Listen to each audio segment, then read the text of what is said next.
وزیر اعظم کی آذربائیجان اور آرمینیا کے درمیان تاریخی امن معاہدہ کرانے پر امریکی صدر کے کردار کی تعریف۔ وزیر اعظم شہباز شریف نے کہا کہ امریکہ کے صدر ڈونلڈ ٹرمپ نے آذربائیجان اور آرمینیا کے رہنماؤں کو قریب لانے کے لیے معاہدہ کرانے میں مدد دی۔ ان کا کہنا تھا کہ پاکستان آذربائیجان اور آرمینیا کے درمیان تاریخی امن معاہدے کا خیر مقدم کرتا ہے۔ معاہدہ جنوبی قفقاز میں امن، استحکام اور تعاون کے ایک نئے دور کا آغاز ہے۔ شہباز شریف نے کہا کہ ایک ایسا خطہ جو دہائیوں سے تنازعات اور انسانی المیوں کا شکار رہا ہے، تاریخی معاہدے پر صدر الہام علیوف اور آذربائیجان کی عوام کو مبارکباد پیش کرتا ہوں۔ پاکستان ہمیشہ برادر ملک آذربائیجان کے شانہ بشانہ کھڑا رہا ہے۔ وزیر اعظم شہباز شریف نے کہا کہ پاکستان امن کے لیے امریکہ کے سہولت کاری کے کردار کو سراہتا ہے۔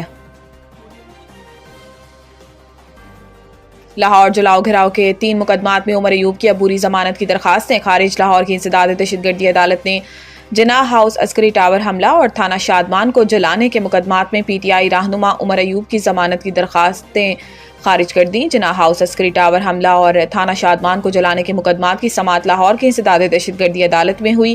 عبوری ضمانت کی میعاد ختم ہونے پر آج عمر ایوب عدالت میں پیش نہیں ہوئے اور عمر ایوب کے وکلاء کی جانب سے پیشی سے استثناء کی درخواست کی گئی۔ عمر ایوب کے وکلاء کا کہنا تھا کہ عمر ایوب کو عدالت نے 10 سال قید کی سزا سنائی ہے۔ انہوں نے حفاظتی ضمانت کے لیے پشاور ہائی کورٹ رجوع کیا ہے۔ حفاظتی ضمانت کے بغیر عدالت میں پیش نہیں ہو سکتے، تاہم عدالت نے پیشی سے استثناء کی درخواست مسترد کرتے ہوئے عمر ایوب کی ضمانت کی درخواستیں خارج کر دیں۔ انسداد دہشت گردی عدالت نے کہا کہ عدالت سے سزا ہو چکی ہے تو مجرم عدالت کے سامنے سرنڈر کریں۔ سزا یافتہ مجرم کو حفاظتی راہداری ضمانت نہیں ملتی۔ سرنڈر سے پہلے ملزم اپیل بھی دائر نہیں کر سکتا۔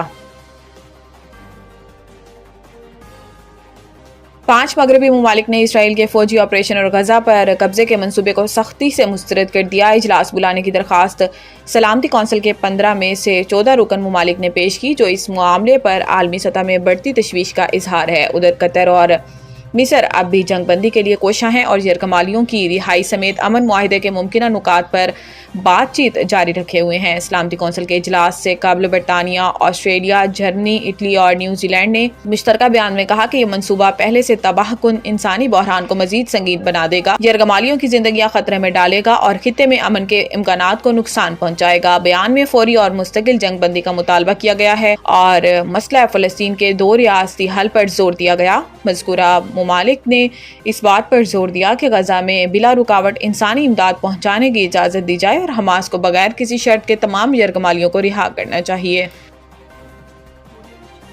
اراکین سندھ اسمبلی کی تنخواہوں اور مراعات میں اضافے کا بل منظور۔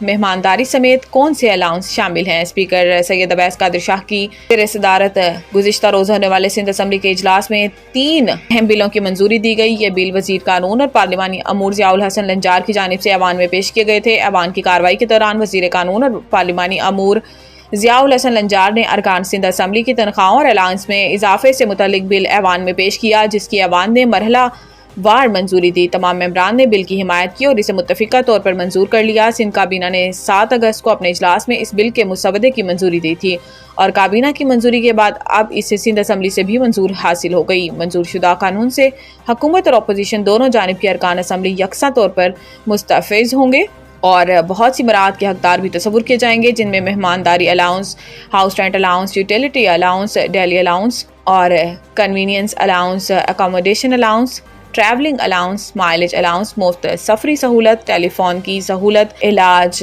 معالجے کی سہولت، آفس مینٹیننس الاؤنس اور وہ تمام الاؤنس بھی جن کی سفارش سندھ اسمبلی کی کوئی پارلیمانی کمیٹی کرے گی۔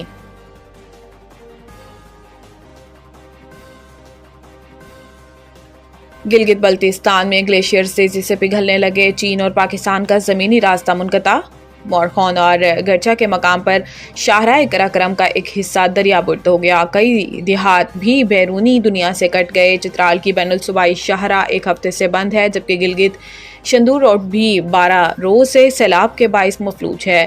راستوں کی بندش نے بالائی غزر میں خوراک اور ضروری اشیاء کی قلت کا خطرہ بڑھا دیا اور سیاح بھی پھنس کر رہ گئے ہیں۔ حالیہ بارشوں سے تربیلا ڈیم پانی سے بھر چکا ہے، جس کے سپیل ویز کھولنے کا اعلان کر دیا گیا ہے۔ پی ڈی ایم نے سوابی، ہری پور اور نوشہرہ کو الرٹ رہنے کی ہدایت جاری کی ہے، جبکہ پنجاب میں دریائے ستلج اور ملحقہ ندی نالوں میں سیلاب کا خطرہ بھی بڑھ گیا ہے۔ پہلا ون ڈے پاکستان نے ویسٹ انڈیز کو 5 وکٹوں سے شکست دے دی۔ ٹرینڈاڈ میں کھیلے گئے میچ میں پاکستان نے میزبان ویسٹ انڈیز کے خلاف ٹاس جیت کر پہلے فیلڈنگ کا فیصلہ کیا۔ ویسٹ انڈیز کی ٹیم 49 اوورز میں 280 رنز بنا کر آؤٹ ہو گئی۔ ایون لوئس 60 رنز کے ساتھ نمایاں رہے۔ پاکستان نے ویسٹ انڈیز کا 281 رنز کا ہدف 49ویں اوور میں 5 وکٹوں کے نقصان پر بآسانی حاصل کر لیا۔ گرین شرٹس کی جانب سے حسن نواز 63 اور حسین طلعت 41 رنز بنا کر ناقابل شکست رہے۔ پاکستانی بیٹر حسن نواز نے ون ڈے انٹرنیشنل کرکٹ میں ڈیبیو کیا۔ پاکستانی ٹیم کے مینیجر نوید اکرم چیمہ نے حسن نواز کو ڈیبیو کیپ دی۔ ساتھ ہی کھلاڑیوں اور سپورٹ سٹاف نے حسن نواز کے لیے نیک خواہشات کا اظہار کیا۔ ویسٹ انڈیز کے خلاف پہلے میچ میں پاکستان کی ٹیم میں عبداللہ شفیق، سائم ایوب، بابر اعظم، محمد رضوان، سلمان آغا، حسن نواز، حسین طلعت، فہیم اشرف، شاہین آفریدی، نسیم شاہ اور سفیان مقیم شامل ہیں۔